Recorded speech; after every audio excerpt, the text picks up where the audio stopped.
नहीं, मतदाताओं के तो मजे हैं, दुविधा तो उम्मीदवारों में है।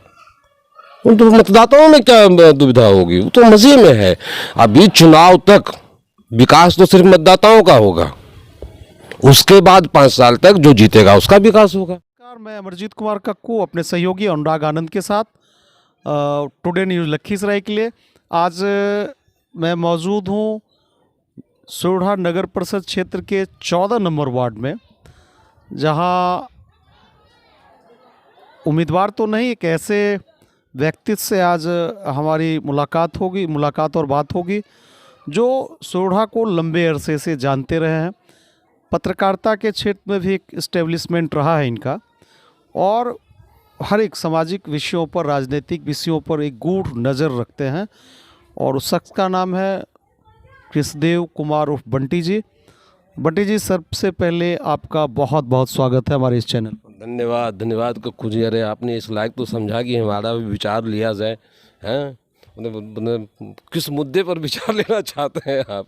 मैं उस विषय में रहता हूँ सर। आप ये जो प्रस्तावित चुनाव है नगर परिषद का, और पहली बार ये नगर परिषद का गठन हुआ है और बहुत सारे लोग उत्साहित भी हैं और बहुत सारे लोग चुनाव भी लड़ रहे हैं। मतदाताओं की अपनी दुविधा है, उसमें आप कैसे देखते हैं और क्या कैसा इस चुनाव के प्रसंग में आपका क्या नज़रिया है सर? मतदाताओं में दुविधा नहीं, मतदाताओं के तो मजे हैं, दुविधा तो उम्मीदवारों में है। उन तो मतदाताओं में क्या दुविधा होगी, वो तो मजे में है।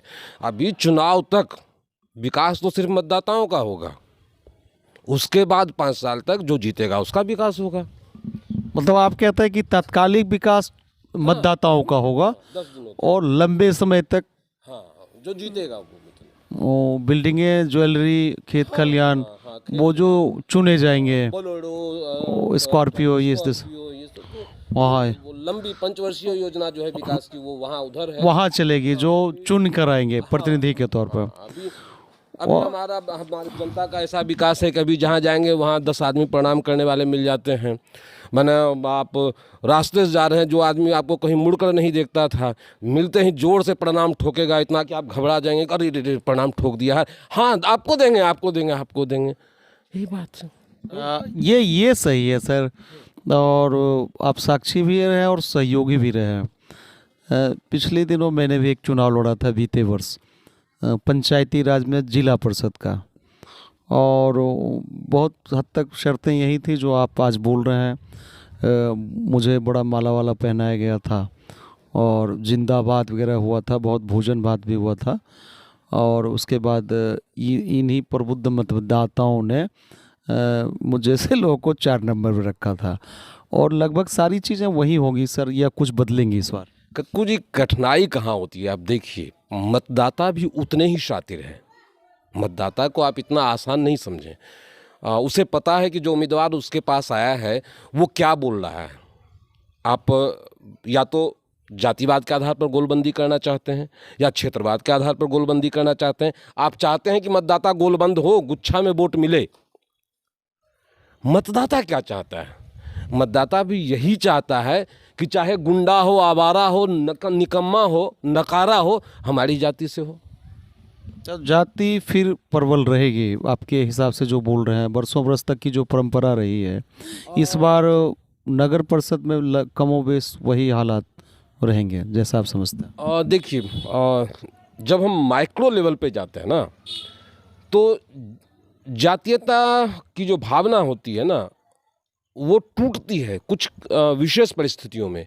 यदि उम्मीदवार के व्यक्तित्व में वो जादू है कि वो अपनी जाति की सीमाओं से बाहर निकल के लोगों का दिल जीत सके, तो वो जीत जाएगा। वोट, एटलीस्ट वोट तो उसको अन्य जातियों में भी मिलेंगे निश्चित रूप से। अब एक चीज़ और सर, जहाँ तक मैं समझता रहा हूँ, यहाँ कोई राजा राम मोहन राय या स्वामी विवेकानंद टाइप लोग तो आएंगे नहीं।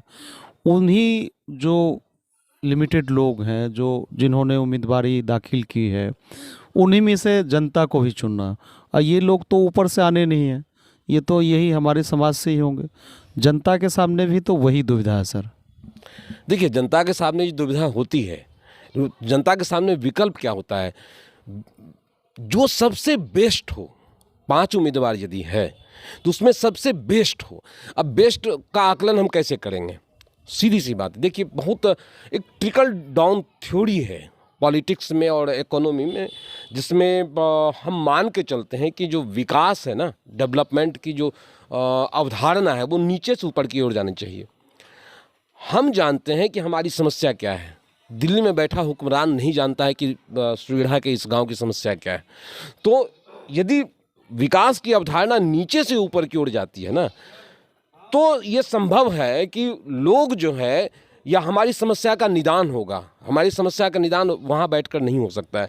हमें क्षेत्रीय चुनाव, जो क्षेत्रीय इकाई है, जो प्रशासनिक इकाई है, या जो कार्यपालिका का जो गठन होने जा रहा है, इसमें हमें वैसा प्रतिनिधि चुनना चाहिए जो हर एक ढंग से सजग हो, आपके अधिकारों के लिए लड़ना जानता हो और अपना कर्तव्य भी जानता हो, वैधानिक कर्तव्य भी और वैधानिक सीमा भी जानता हो। नहीं, मैं ये समझता हूँ आप जो बोलना चाह रहे हो बिल्कुल सही है, लेकिन यहाँ हम लोग जो समझते हैं या महसूस करते हैं कि मतदाताओं के समक्ष भी एक गोल का निर्धारण कर दिया जाता है, चाहे वो जातीय आधार पर हो, चाहे उनके व्यक्तित्व के इर्द गिर्द एक ताना बाना बुन दिया जाता है उनके समर्थकों के द्वारा, और 2-3 गोल सेटअप कर दिए जाते हैं कि भैया आपको खेलना तो यही है, इसके बाहर अच्छे लोग रह जाते हैं। सर कई बार आपको ऐसा नहीं लगता है क्या?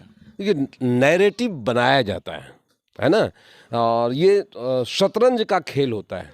वो उम्मीदवार एक तरफ चलते हैं, जो जातीय समूह के नेता होते हैं वो दूसरी चाल चलते हैं, और आम जनता जो है वो 10 दिन के लिए राजा है, वो अपनी चाल चलते हैं।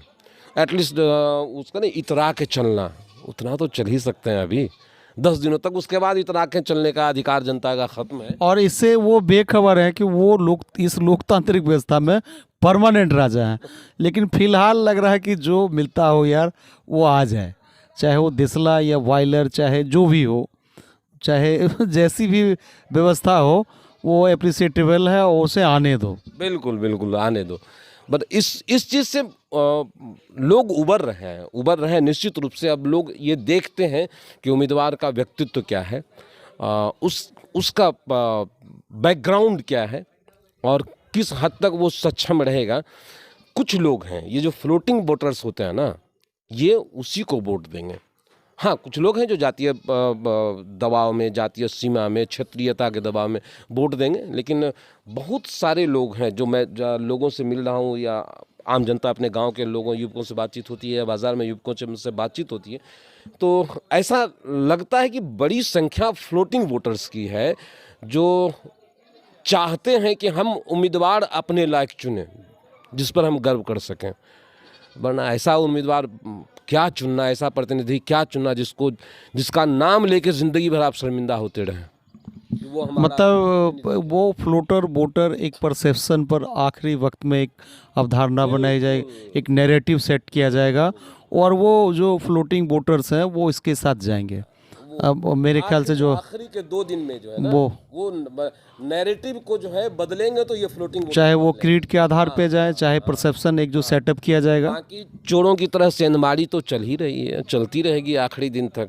सेंधमारी में हथियार इस्तेमाल होते हैं, नोट का, मुर्गा भात, दारू बोलना नहीं चाहिए लेकिन बोल देने में हर्ज नहीं है ना। ये सब हथियार होते हैं जो सेंधमारी में काम आते हैं, वोटों की सेंधमारी में, है ना। हाँ, तो ये सब देखिएगा तमाशा अभी तो। अच्छा, एक चीज़ और सर है, ले दे के बात वही है कि आप जो कहना चाह रहे हैं, बहुत सारी बातें हैं, ऐसी बातें हैं जो बड़ी बारीकी से उसको देखी जाए, लेकिन आफ्टर ऑल जब चुनाव के वक्त जो ये 2-3 दिन होते हैं, उसमें जनता के समक्ष यही होता है, या तो खाना पीना होता है, या न्यूट्रली कुछ वोटर होते हैं जो कास्ट किट से ऊपर उठ के वोट करते हैं, या एक पर्सनैलिटी बनाई जाती है, एक नैरेटिव सेटअप किया जाता है, और एक होता है अक्कल गोटी पक्कल पान, एक कहावत है हमारे यहाँ, कौन गोटी मुसलमान। इसी गोल में आपको फंसना है, रहना है। वो मतदाता, इंडिविजुअल मतदाता पर डिपेंड करता है कि वो वही अक्कल गोटी पक्कल पान वाले में जो है गिरेंगे, या फिर ये सोचेंगे कि हमको। देखिए, एक चीज़ मेरा अपना मानना है कि मैं जिसे सही समझता हूँ उसे अपना मत दूंगा, इरेस्पेक्टिव ऑफ द ट्रूथ, कि वो जीते या हारे। मेरा समर्थन सिर्फ अच्छे उम्मीदवार को होगा। ये बहुत बड़ी बात है। आज की राजनीतिक जो परिदृश्य है और जो दौर चल रहा है उसमें इनका कहना, बहुत सारी चीज़ों पर बातचीत हुई है श्री कृष्णदेव कुमार और बंटी जी पर। इनका कहना है कि आपको जो बेहतर लगता हो कैंडिडेट और कैंडिडेट के तौर पे आप उसी का चयन करें। उसकी जमानत जब्त हो जाए या वो जीत जाते हैं ये अलग विषय रहेगा।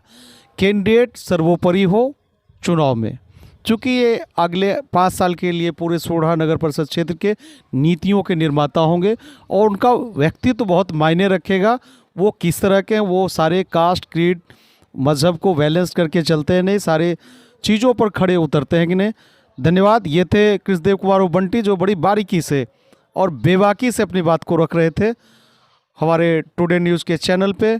मैं अमरजीत कुमार कक्कू अपने सहयोगी अनुराग आनंद के साथ फ़िलहाल विदा लेता हूँ। एक और नई शख्सियत के साथ आपसे मुलाकात होगी। फ़िलहाल बहुत बहुत धन्यवाद।